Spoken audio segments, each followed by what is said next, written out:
तो खालिस्तानी अमृतपाल को फरार हुए पूरे 7 दिन हो चुके हैं। अब तक उसका कोई अता पता नहीं है। अब तो यह भी नहीं पता है कि वो पंजाब में है भी या नहीं, देश में छिपा है या फिर सीमा पार कर अंतर्राष्ट्रीय सीमा में पहुंच चुका है। 7 राज्यों की पुलिस उसे लगातार तलाश रही है, लेकिन अमृतपाल पकड़ से कोसों दूर है। अब तो बॉर्डर पर चौकसी बढ़ा दी गई है। बहराइच में भारत नेपाल बॉर्डर पर अमृतपाल सिंह और उसके साथियों के पोस्टर टांग दिए गए हैं। चौकियों को अलर्ट कर दिया गया है, लेकिन अब भी पंजाब पुलिस के हाथ खाली हैं। 7 राज्यों के साथ मिलकर भी अभी तक अमृतपाल की धरपकड़ नहीं हो पाई है।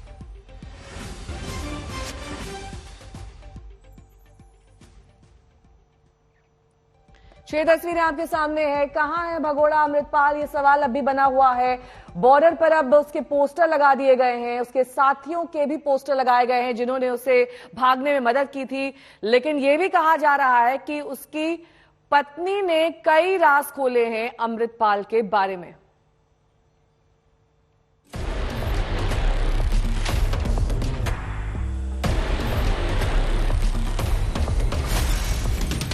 आखिर कहां है भगोड़ा खालिस्तानी अमृतपाल? जमीन खा गई या आसमान में गायब हो गया? 7 दिन हो गए, पंजाब पुलिस गांव-गांव शहर-शहर ढूंढ रही है। अब तो पता ही नहीं है कि वो पंजाब में है भी या नहीं। आखिरी बार उसे 19 मार्च हरियाणा के कुरुक्षेत्र में देखा गया, लेकिन फिर क्या हुआ, कहां गया, कुछ पता नहीं। 19 मार्च के बाद से तो कोई सुराग ही नहीं मिल रहा। 7 राज्यों की पुलिस अमृतपाल को तलाश रही है, पंजाब से लेकर हरियाणा तक, दिल्ली से लेकर यूपी उत्तराखंड तक, हिमाचल से लेकर जम्मू कश्मीर तक। आखिर अमृतपाल है तो कहां है? अब तो पंजाब पुलिस और खुफिया एजेंसी भी खुलकर कुछ नहीं बोल रही। कयासबाजी काफी है, बॉर्डर तक पोस्टर लग गए। अटकलें तो ये भी हैं कि वो पंजाब छोड़कर जम्मू कश्मीर में खालिस्तानी नेटवर्क की मदद से कहीं छिपा बैठा है। कुछ हिमाचल या उत्तराखंड में अमृतपाल के होने की बात कर रहे हैं, तो इनपुट ऐसे भी हैं कि ड्रग सिंडिकेट की मदद से अमृतपाल इस वक्त महाराष्ट्र में कहीं छिपा बैठा हो। यहाँ तक की संभावना से इनकार नहीं किया जा सकता कि पंजाब से हिमाचल और हिमाचल से उत्तराखंड होते हुए अमृतपाल इस वक्त नेपाल पहुँच गया हो, यानी मोस्ट वांटेड अमृतपाल देश छोड़ चुका है। देखिए, इसमें मल्टी प्रोंग्ड स्ट्रैटेजी है। जब भी ऐसा ऑपरेशन होता है तो इंटेलिजेंस लेड ऑपरेशन होता है, और इसमें सेंट्रल एजेंसीज भी हमारी मदद कर रही हैं। अलग अलग विंग्स, पंजाब पुलिस के अलग अलग विंग्स जो हैं उनको अलग अलग टास्किंग दी हुई है। बॉर्डर्स सील कर दिए गए हैं, कुछ टीम्स बाहर के स्टेट्स में भी जा रही हैं। डिटेल्स में शेयर नहीं कर पाऊंगा आपके साथ, और जल्द ही पकड़ा जाए। अमृतपाल की फरारी को लेकर 2 थ्योरी सामने है। पहली थ्योरी पंजाब पुलिस की है। थ्योरी ये है कि ऑपरेशन के दौरान अमृतपाल के गुर्गों की गिरफ्तारी हो गई, अमृतपाल की गाड़ी भी बरामद हो गई, लेकिन अमृतपाल पुलिस को चकमा देकर भागने में कामयाब रहा। तो दूसरी थ्योरी है अमृतपाल को पहले ही पुलिस ने गिरफ्तार कर लिया है। इस थ्योरी के पीछे है अमृतपाल के परिवार का आरोप। इस थ्योरी के पीछे है पंजाब में विपक्षी पार्टी का। हालांकि अब अमृतपाल के फरार होने के तमाम वीडियो सामने आ गए हैं, जो यही इशारा कर रहे हैं कि अमृतपाल बड़ी ही चालाकी से पुलिस की आंखों में धूल झोंककर फरार हो गया। पंजाब पुलिस के टॉप सोर्सेस से मुझे जानकारी मिली है कि अमृतपाल हर नए दिन अपना नया हुलिया बदल रहा है। सर्च ऑपरेशन में लगी टीमों को चकमा देने के लिए अमृतपाल सिर्फ रात में ही सफर कर रहा है।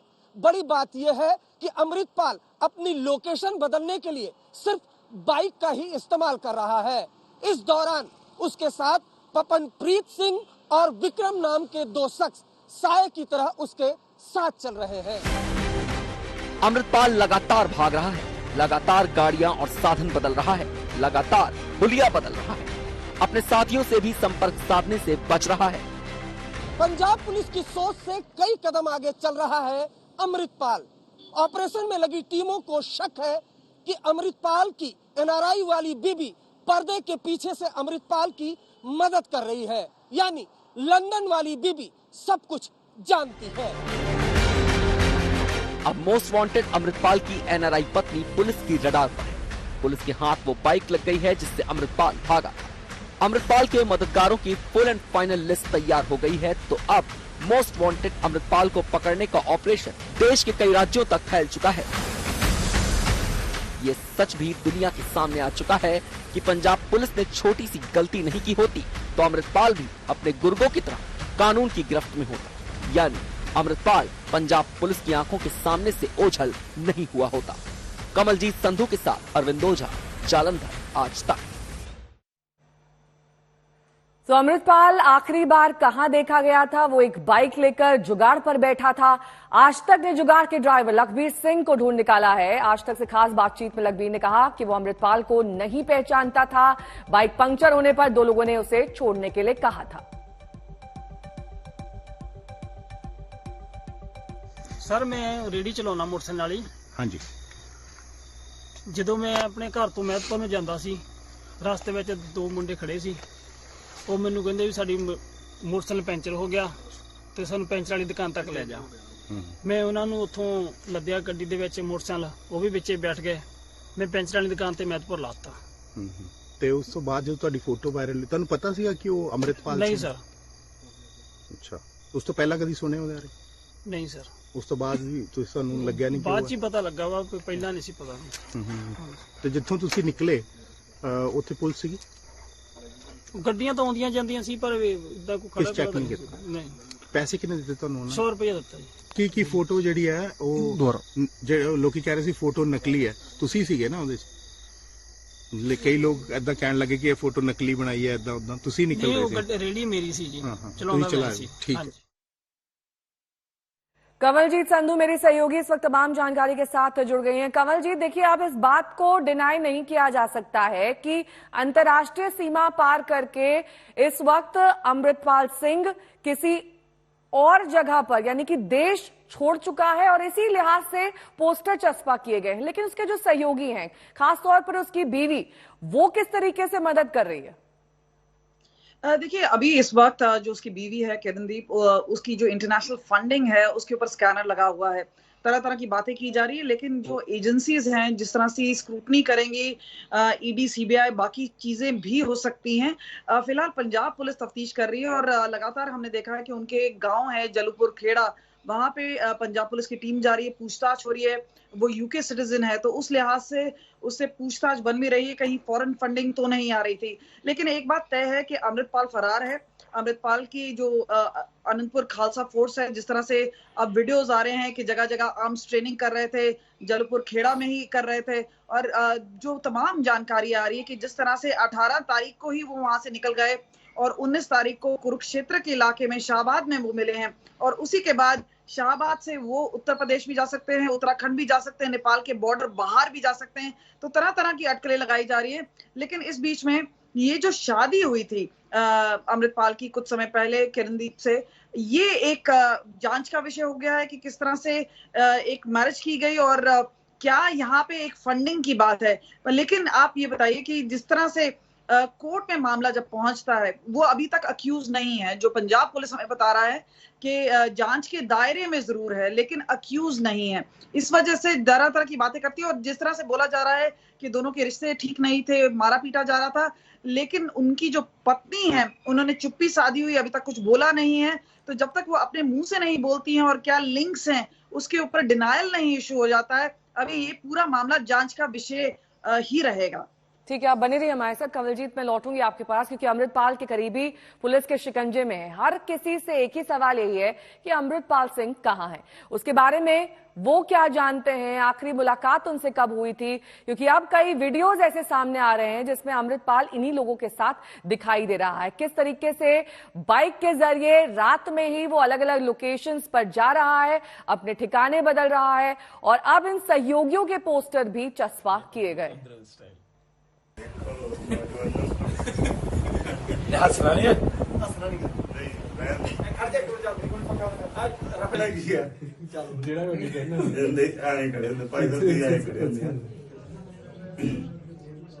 सच्चे सतगुरु की हजूरी विच देखो नौजवानों, हुकूमत ने तहैया किया है।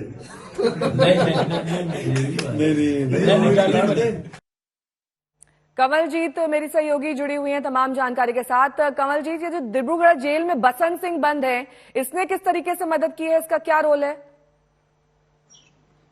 देखिए, बसंत सिंह बहुत ही करीबी माना जाता है और खास तौर पे उसने काफी मदद की है जब वो बाहर था।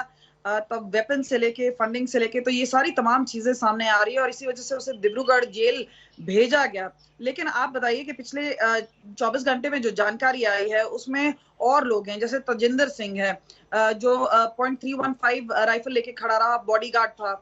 उन्हीं के उसमें से ये जितने वीडियोस अब तमाम आ रहे हैं वो उसके वहां से ही मिले हैं, जिसमें आर्म्स ट्रेनिंग की भी बात की गई है, जहां पे हंसी मजाक भी उड़ाया जा रहा है, अमृतपाल का भी मजाक उड़ाया जा रहा है। ये सब सारी चीजें हैं वो सामने आ रही हैं और ये जो तथ्य हैं वो काफी अहम हो गए, क्योंकि आप देखिए कि मोडस ऑपरेंडी क्या था।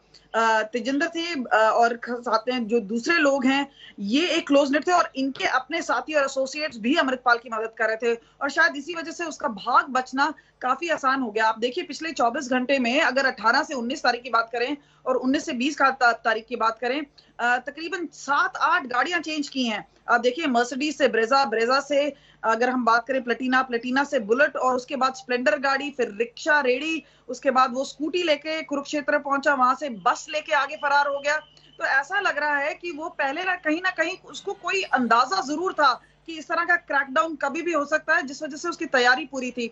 और ये जो पूरा उसका एक क्लोज ग्रुप है, खासतौर पे आप जो नाम बता रहे हैं, ये सारे मदद करने में थे और इसी वजह से इस पूरे सेक्शन में NSA 5 का सेक्शन 5 लगाया गया है, जहां पे, लेकिन आपको बता दें यहाँ पे जो चर्चा हो रही है कि एक गोली नहीं चली और इतना बड़ा इंटरनेट कम्युनिकेशन ब्लॉकेट कर दिया, उसके बावजूद पंजाब पुलिस और पंजाब सरकार इसे पकड़ नहीं पाई और नाकामी ये है कि वो प्रदेश से ही नहीं पंजाब और हरियाणा से के दायरे से निकलते हुए कहीं बाहर चला गया। बड़ी बात ये मैं लौटूंगी आपके पास कंवलजीत, क्योंकि अपने दर्शकों को यह भी दिखाना जरूरी है कि अमृतपाल सही मायने में कैसे बहरूपिया निकला है। पहले उसने हुलिया बदला और अब उसका धर्मगुरु का चोला भी उतर चुका है। सवाल यही कि इन सबके पीछे कौन है। पंजाब पुलिस को शक है कि सारी की सारी प्लानिंग उसकी पत्नी किरणदीप कौर कर रही है। पंजाब पुलिस की पूछताछ में क्या कुछ सामने आया है, इस रिपोर्ट के जरिए देखिए।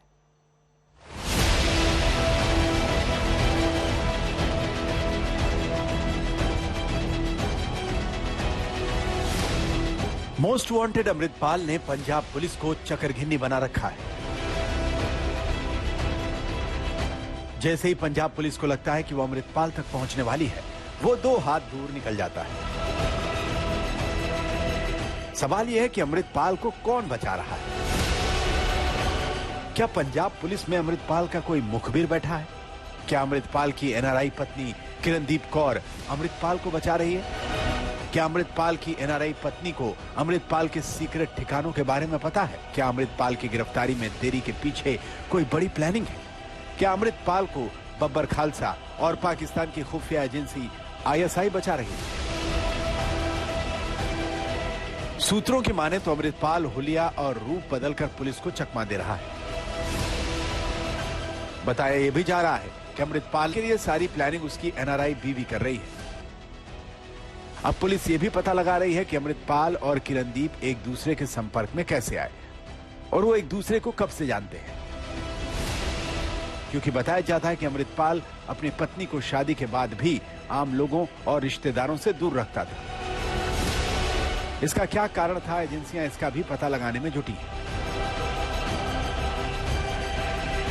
शादी के दौरान और उसके बाद भी अमृतपाल सिंह ने कभी पत्नी को लोगों के सामने नहीं आने दिया। सवाल यह भी है कि क्या अमृतपाल और उसकी NRI पत्नी किरणदीप कौर से शादी किसी बड़ी प्लानिंग का हिस्सा है? चाचा और मंत्री पुलिस की हिरासत में हैं, जेल में है, लेकिन पत्नी अभी भी अमृतपाल का बचाव करती हुई नजर आ रही है। कैमरामैन गुंजीत कुमार के साथ सतेंद्र चौहान, जालंधर, आज तक। बड़ी खबर आ रही है ओबीसी को लेकर। राहुल गांधी के बयान पर बीजेपी अध्यक्ष जेपी नड्डा ने बड़ा हमला बोला है। उन्होंने कहा है कि राहुल गांधी ने राजनीतिक फायदे के लिए ओबीसी का नाम लिया है। राहुल को तथ्यों से परे आरोप लगाने की आदत है। हिमांशु मिश्रा मेरे सहयोगी इस वक्त तमाम जानकारी के साथ जुड़ गए हैं। हिमांशु, एक के बाद एक हर दिन राहुल गांधी से जुड़ी कोई नई कंट्रोवर्सी, कोई नया विवाद आ जाता है। अब ये ओबीसी की टिप्पणी। देखिए, बिल्कुल कल जिस तरीके से सूरत के अंदर राहुल गांधी ने 2019 के अंदर प्रधानमंत्री नरेंद्र मोदी को लेकर जो टिप्पणी की थी, उसको लेकर वहां के बीजेपी के विधायक प्रनेश मोदी ने जो है उन पर डिफेमेशन केस किया था, उसको लेकर उनको 2 साल की सजा सुनाई गई और उसके बाद लगातार भारतीय जनता पार्टी जो है हमलावर है। भारतीय जनता पार्टी के राष्ट्रीय अध्यक्ष ने ट्वीट करके ये कहा है कि राहुल गांधी जो है बेबुनियादी आरोप लगाते हैं। और 2019 में उन्होंने चौकीदार चोर है के मामले जब प्रधानमंत्री नरेंद्र मोदी पर टिप्पणी की थी, उसके लिए उन्होंने माफी भी मांगी थी सुप्रीम कोर्ट में। लेकिन उनके जो अनर्गल बयान है वो चुप नहीं होते हैं, लगातार बोलते रहते हैं। उन्होंने कहा कि उन्होंने प्रधानमंत्री नरेंद्र मोदी के सरनेम को लेकर जो टिप्पणी की थी उससे उन्होंने पूरे जो है ओबीसी समाज के एक तबके को लेकर टिप्पणी की थी, जिससे पूरा तबका का तबका आहत है और ओबीसी समाज पूरी तरीके से आहत है, क्योंकि प्रधानमंत्री नरेंद्र मोदी पे ही नहीं बल्कि उन्होंने ओबीसी समाज को लेकर टिप्पणी की थी, जिसको लेकर कल कोर्ट ने फैसला सुना दिया है। उन्होंने ये कहा कि इसको कहीं ना कहीं जो है भारतीय जनता पार्टी ने इस मुद्दे को उठाया था 2019 में और उसके बाद कांग्रेस को बुरी तरह हार का सामना करना पड़ा था। बिल्कुल, पहले मोदी सरनेम को लेकर टिप्पणी, अब ओबीसी समाज को लेकर टिप्पणी। राहुल गांधी को 2 साल की सजा के खिलाफ कांग्रेस अब हल्ला बोल का प्लान कर रही है। आज से पार्टी इसकी शुरुआत करने जा रही है। सबसे पहले कांग्रेस अन्य विपक्षी दलों के साथ 10 बजे एक बैठक करेगी। उसके बाद विपक्षी सांसद विजय चौक तक मार्च करेंगे। कांग्रेस ने अन्य सहयोगी दलों के साथ राष्ट्रपति से मिलने के लिए समय मांगा है। अगला प्लान यह है कि सोमवार को पार्टी देश भर में विरोध प्रदर्शन करेगी। कांग्रेस ने कहा कि हम पीछे नहीं हटेंगे, ना ही डरेंगे, ना झुकेंगे।